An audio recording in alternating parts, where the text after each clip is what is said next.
नमस्कार दोस्तों। आज की वीडियो में हम बात करने वाले हैं कि तत्काल पासपोर्ट कितने दिन में आता है। अगर आप पहली बार पासपोर्ट अप्लाई कर रहे हो या फिर री इश्यू में अप्लाई कर रहे हो, पहले पासपोर्ट था दोबारा आप अप्लाई कर रहे हो नए पासपोर्ट के लिए, तो पासपोर्ट कितने दिन में आ जाएगा तत्काल की कैटेगरी में अगर आप अप्लाई कर रहे हो। अगर आप जो है फीस पे कर रहे हो 3,500 के आसपास पे कर रहे हो गवर्नमेंट की फीस तत्काल की कैटेगरी में, तो आपका पासपोर्ट कितने दिन में आएगा। और अगर डिले होता है, लेट होता है, तो उसके पीछे का रीजन क्या होता है, इसके बारे में हम डिस्कस करने वाले हैं। तो चैनल पर पहली बार है तो चैनल को सब्सक्राइब कर दो और कमेंट करो जो भी आपको प्रॉब्लम है और वीडियो को पूरा देखो, ठीक है। तो देखो, तत्काल पासपोर्ट की अगर क्राइटेरिया की बात करें ना, तो ये 7 से 10 दिन, मैक्स टू मैक्स 10 दिन पकड़ लो, मिनिमम 7 दिन की क्राइटेरिया होती है। कभी कभी 5 दिन के अंदर ही पासपोर्ट आ जाता है। समटाइम्स आपका पुलिस वेरिफिकेशन भी नहीं हुआ रहता है, तब भी आपका पासपोर्ट आ जाता है। लेकिन उस कैटेगरी में आप ये मत भूलना कि आपको पुलिस वेरिफिकेशन नहीं कराना है क्योंकि पासपोर्ट आ गया। आपको पुलिस वेरिफिकेशन कराना होगा, क्योंकि जब तक आप पुलिस वेरिफिकेशन नहीं कराओगे तब तक आपका पासपोर्ट, जब भी कोई स्टेटस चेक करेगा ना, उसका पासपोर्ट नंबर डाल के दिखाएगा वहां पर कि पुलिस वेरिफिकेशन नॉट कंप्लीटेड करके दिखाएगा। इसलिए हमेशा आप पुलिस वेरिफिकेशन करा लिया करो अगर आपका पहले पासपोर्ट आ जाता है तो। अब ये 7 दिन या 10 दिन का टाइम पीरियड क्यों लगता है, इसके ऊपर हम बात करते हैं, ठीक है। इसके बाद हम बात करेंगे कि डिले क्यों होता है। तो ये जो 7 से 10 दिन का टाइम पीरियड होता है ना, तो सबसे पहले आपका पासपोर्ट ऑफिस जहां आप अपॉइंटमेंट लेके जाते हो वहां पर नॉर्मली 2-3 दिन तक तो वहां पर रह जाता है। 2 दिन एटलीस्ट पकड़ लो, जिस दिन आपका अपॉइंटमेंट है उस दिन आप वहां गए, उस दिन जो है शाम को या अगले दिन तक फाइल जो है आपके थाने पर चली जाती है।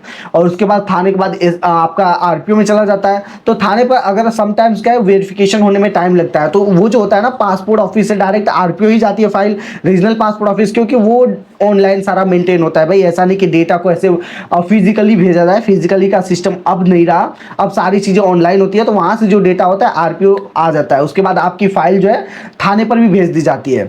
तो अगर आपका तत्काल की कैटेगरी में रहता है तो डायरेक्ट जो है आरपीओ से जो है ना, समटाइम्स आपका डायरेक्ट डिस्पैच कर दिया जाता है। जो आप प्रॉपर डॉक्यूमेंट यूज करे हैं सारे के सारे, Aadhaar card, PAN card, voting card, आपका मार्कशीट, ड्राइविंग लाइसेंस, ये सारी चीजें अगर आपने ओरिजिनल यूज करी है, सब कुछ परफेक्ट है, तो वहां से वो लोग तुरंत आरपीओ से डिस्पैच कर देते हैं। और विद इन समटाइम्स देखा गया है कि 5 दिन के अंदर अंदर पासपोर्ट आया है तत्काल का।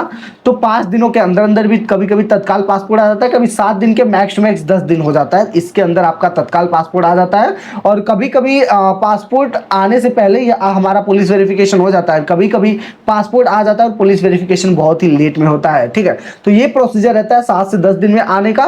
और अगर मान लो आपका पासपोर्ट आ गया आपके पास, तो पुलिस वेरिफिकेशन भी आप थाने पर जाके पता कर लेना और अपना पुलिस वेरिफिकेशन आप वहां पर करा लेना। अब हम दूसरे स्टेप की बात करते हैं कि अगर हम तत्काल की कैटेगरी में अप्लाई कर रहे हैं तो हमें 2 महीने 3 महीने क्यों लग जा रहे हैं। अभी आज के टाइम पर बहुत सारे ऐसे केसेस हैं, बहुत सारे ऐसे लोग हैं जिन्होंने मुझे कॉल करा था और वीडियो में कमेंट्स करा था कि सर मैंने तत्काल में अप्लाई करा और मुझे 1 महीना हो गया, अभी तक मेरा पासपोर्ट नहीं मिला।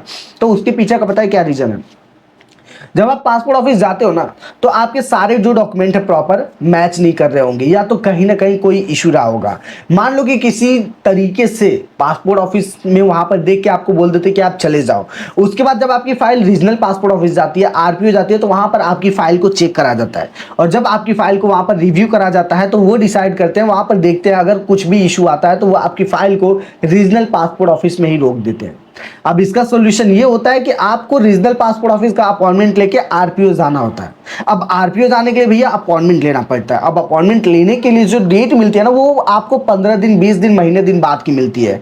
अगर हम महाराष्ट्र की बात करें तो महाराष्ट्र की 2 महीने बाद की डेट मिल रही है, बेंगलुरु की 2 महीने के बाद की डेट मिल रही है, अहमदाबाद की जो 15 दिन बाद का डेट मिलता है, सूरत का 10 दिन बाद का डेट मिलता है, दिल्ली अगर लेते हो तो 1 महीने बाद का मिलता है, गाजियाबाद का 1 महीने बाद का डेट मिलता है, जालंधर का 1 महीने बाद का डेट मिलता है, चंडीगढ़ का 2 महीने बाद का डेट मिलता है। तो ऐसे हर एक आरपीओ का अपॉइंटमेंट का जो डेट होता है बहुत ही डिले मिलता है। तो अगर आपने तत्काल में अप्लाई करा है और सोच रहे हैं कि 7 दिन के अंदर आपका भी आ जाए, तो ये मुश्किल है 7 से 10 दिन के अंदर आना, क्योंकि आपका किसी न किसी रीजन की वजह से रीजनल पासपोर्ट ऑफिस में फाइल रुक गई है। और वो तभी सॉल्व होगा जब आप रीजनल पासपोर्ट ऑफिस का अपॉइंटमेंट लेकर वहां पर जाओगे, विजिट करोगे और जिस प्रॉब्लम से रुका आप उसे सॉल्व करोगे। तो ठीक है, अगर आप उस प्रॉब्लम को सॉल्व कर दोगे, जिस दिन आप गए आरपीओ उस दिन सॉल्व कर दिए, तो उससे 5-10 दिन के अंदर अंदर आ जाएगा, ठीक है। तो ये उनका ही डिले हो रहा है जो तत्काल में अप्लाई कर रहे हैं, जिनका कुछ न कुछ डॉक्यूमेंट में इश्यू है, या फिर क्रिमिनल रिकॉर्ड हो, या फिर कुछ न कुछ ऐसा डॉक्यूमेंट होना चाहिए जो उनके पास नहीं है, इसकी वजह से रुका है। तो अगर आप रीजनल पासपोर्ट ऑफिस का इंक्वायरी अपॉइंटमेंट बुकिंग नहीं कर पाते हो तो आप इस नंबर पर जो है जाकर व्हाट्सअप हमें कर सकते हैं, हमारी टीम आपसे कांटेक्ट कर लेगी और आपका इंक्वायरी अपॉइंटमेंट बुक करके देगी। जो भी चार्ज होगी वो आपको पे करना पड़ेगा। उम्मीद है कि ये वीडियो आपको पसंद आई होगी, आपको सारी इन्फॉर्मेशन मिल गई होगी जो भी आपको जानकारी चाहिए थी। और चैनल पर पहली बार आए तो चैनल को सब्सक्राइब कर लो और इस वीडियो को अपने दोस्तों के साथ भी शेयर करो। हम आपसे मिलते हैं किसी और नए वीडियो में किसी और नए अपडेट के साथ।